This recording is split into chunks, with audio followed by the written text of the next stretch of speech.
अगर damage control करना चाहेंगे, पार्टी चलाना चाहेंगे तो ऐसा करना उनको चाहिए।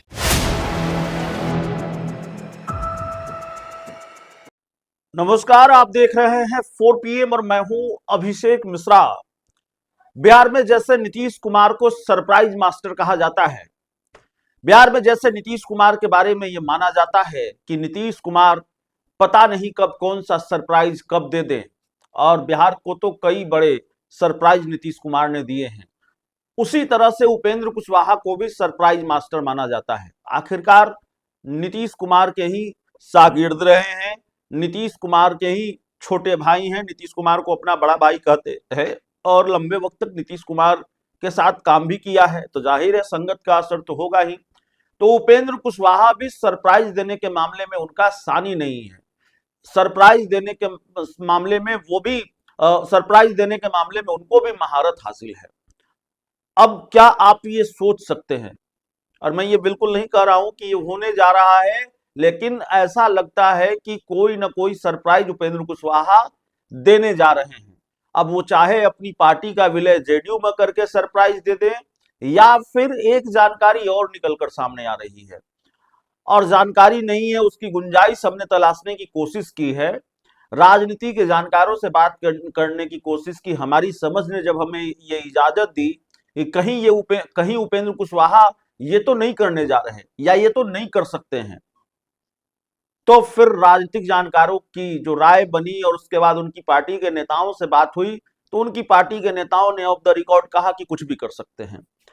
दरअसल हुआ यह है कि उपेंद्र कुशवाहा की राजनीतिक मुश्किलें बढ़ी हुई हैं, बढ़नी नहीं चाहिए थी, और उपेंद्र कुशवाहा को यह अंदाजा नहीं रहा होगा कि बढ़ जाएगी, क्योंकि सब कुछ अच्छा ही तो हो रहा था। 2024 के लोकसभा चुनाव में काराकाट सीट से वो चुनाव हार गए।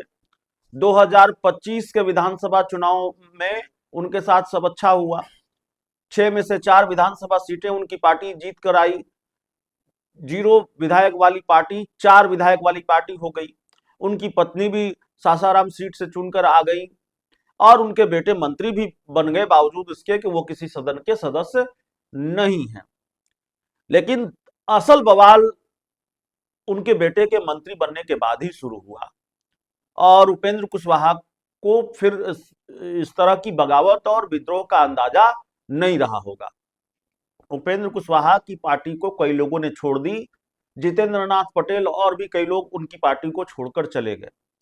कुछ प्रदेश महासचिव चले गए, प्रवक्ता राहुल कुमार भी चले गए, और उपेंद्र कुशवाहा को शायद ये इतना बड़ा झटका न लगा हो, या उपेंद्र कुशवाहा इन झटकों से और इन घटनाक्रमों से बेपरवाह हो, तो सबसे तगड़ा झटका उनकी पार्टी के विधायक रामेश्वर महतो ने दिया। शीर्ष नेतृत्व को आईना दिखा दिया, नेतृत्व की नीयत धुंधली हो जाए, तमाम तरह की बातें उन्होंने लिखी है। अब सवाल है कि रामेश्वर महतो अकेले हैं या उनका साथ उनकी पार्टी के कुछ और विधायक दे रहे हैं। तो मेरे पास जानकारी है कि 3 विधायकों का एक गुट है जो पूरी तरह से एकजुट है।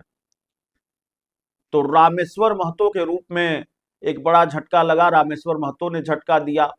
और ये जो सारा बवाल है, चाहे दूसरे नेताओं के पार्टी छोड़ने का मामला हो, विधायक के विद्रोह का मामला हो, इन सारे बवाल की जड़ में वही बात है कि बेटे को मंत्री बनाया। तो राजनीति में परिवारवाद का आरोप लग रहा है, और उपेंद्र कुशवाहा ऐसे पहले नेता नहीं है जिन्होंने बेटे को बड़ा पद दिया हो या जिन पर परिवारवाद का आरोप लग रहा हो, लेकिन उपेंद्र कुशवाहा की पार्टी में बवाल दिख रहा है, तो उपेंद्र कुशवाहा और उनकी पार्टी की चर्चा हो रही है। तो जो गुंजाइश हमने तलाशने की कोशिश की है कि शायद ऐसा हो सकता है, और फिर जब राजनीति के जानकारों से बातचीत की, उपेंद्र कुशवाहा की पार्टी के नेताओं से बातचीत की, कुछ और नेताओं से बातचीत की, तो लगा कि इस पर बात करनी चाहिए।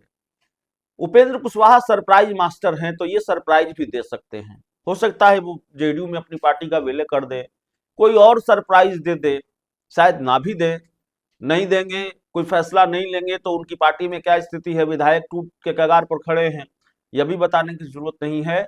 लेकिन हम जिस सरप्राइज की बात कर रहे हैं वो सरप्राइज ये है कि दरअसल उपेंद्र कुशवाहा का राज्यसभा का कार्यकाल खत्म हो रहा है 2026 अप्रैल में। भारतीय जनता पार्टी उनको रिपीट करेगी इसकी गुंजाइश थोड़ी कम नजर आ रही है। तो क्या उपेंद्र कुशवाहा, और बिहार में एक एमएलसी का कोटा उनको मिलेगा, एक एमएलसी की सीट मिलेगी, जिसके बारे में माना जा रहा था उनके बेटे एमएलसी बनेंगे क्योंकि वो मंत्री बन गए हैं। तो क्या उपेंद्र कुशवाहा डैमेज कंट्रोल के लिए, कि अगर बेटे के मंत्री बनाने की वजह से ही सारा बवाल है, तो 2 कदम पीछे हट सकते हैं क्या? उपेंद्र कुशवाहा बेटे की जगह खुद एमएलसी बनकर मंत्री बन सकते हैं क्या? क्या इसकी गुंजाइश दूर दूर तक नजर आती है? इसको हमने समझने की कोशिश की, हमने बताया कि कई नेताओं से बातचीत की है, तो देखिए इसके चांस बहुत कम है, लेकिन इसकी गुंजाइश को खारिज बिल्कुल नहीं किया जा सकता। ये सरप्राइज भी उपेंद्र कुशवाहा दे सकते हैं। 2 वरिष्ठ पत्रकारों की राय भी हम आपको सुनाते हैं। वरिष्ठ पत्रकार, बहुत सीनियर जर्नलिस्ट हैं, जयकृष्ण कुमार और धीरेन्द्र कुमार, दोनों ने क्या कहा है। जब दोनों से हमने ये जानने की कोशिश की, दोनों से हमने ये सवाल पूछा, तो उन्होंने क्या कहा है वो भी सुनिए। अगर डैमेज कंट्रोल करना चाहेंगे, पार्टी चलाना चाहेंगे तो ऐसा करना उनको चाहिए। लेकिन उपेंद्र कुशवाहा ने राजनीति में एक बड़ा सतही बयान दिया, या उनके हवाले से ये बयान दिया गया जो चर्चा में है। मैं एग्जैक्टली उस बयान को उनके मुख से सुना नहीं हूँ, इसलिए हम मक्खी वाला बयान, मक्खी वाला बयान कि एक हाथ से खाते रहिए, एक हाथ से मक्खी भगाते रहिए। राजनीति खाने के लिए नहीं है। जिस दिन व्यक्ति तय करता है कि हम राजनीति करेंगे, उस दिन व्यक्ति इसलिए राजनीति में आता है कि मुझे खाना नहीं है, मुझे भूखों को खिलाना है। लेकिन इससे घटिया बयान अगर कोई भी नेता देता है, किसी भी पार्टी का नेता देता है, तो मुझे लगता है कि जनता का मजाक बनाते हुए, जनता को ठेंगे पर रखते हुए, इससे ज़्यादा घटिया बयान की आप कल्पना नहीं कर सकते हैं कि एक हाथ से खाते रहिए, दूसरे हाथ से मक्खी भगाते रहिए।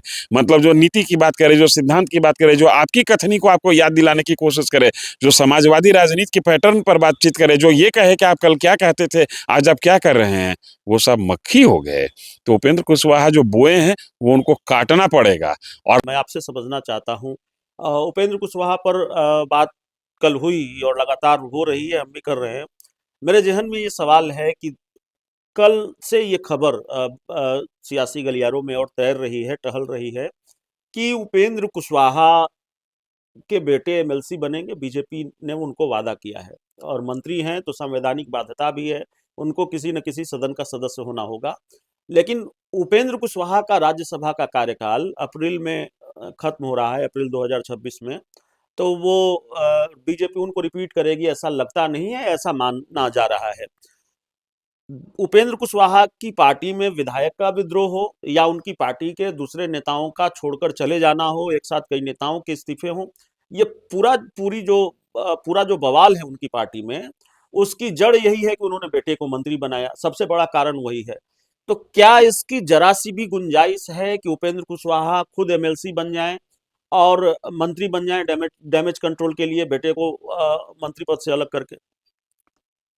मुझे नहीं लगता। जी। इसलिए नहीं लगता है कि जब एक बार निर्णय उन्होंने ले लिया और बेटा मंत्री बन गया और पंचायती राज विभाग जैसा महत्वपूर्ण ओहदा विभाग उनको मिला है, और आपको पता है कि अगले साल पंचायत चुनाव होने हैं, वो यंग हैं, पढ़े लिखे कुशल व्यक्ति हैं, तो उस स्थिति में चूंकि अभी उनको मंत्रिमंडल से ड्रॉप कराने से उनके राजनीतिक कैरियर पर सवाल खड़ा हो जाएगा।